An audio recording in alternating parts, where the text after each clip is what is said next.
মাঠে যাওয়ার পর কার্যক্রম। প্রথমে সবাইকে সেনানিবাসের গেটের ভিতরে নিয়ে এডমিটের যে রুল দেওয়া আছে সেই রুল অনুসারে লাইনে দাঁড় করাবে, তারপর নির্দিষ্ট স্থানে নিয়ে যাবে।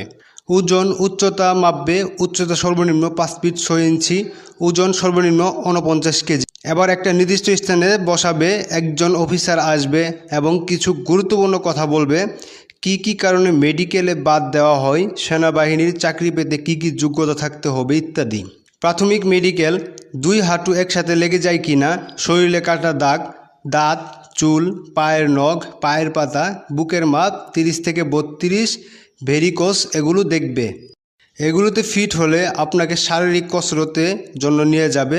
সেখানে যা করতে হবে, 200 থেকে 400 মিটার দৌড়, 10টি পুশ আপ, বুক ডাউন, 20 থেকে 30টি সিট আপ। এগুলো শেষ করতে পারলে চোখের পরীক্ষা, কালার ব্রাইট, দৃষ্টিশক্তি 6:6, এগুলো ঠিক থাকলে একটি নির্দিষ্ট কক্ষে নিয়ে লিঙ্গ, পায়ুপথ, নাক, কান পরীক্ষা করবে। তারপর লিখিত পরীক্ষার জন্য ডাকা হবে।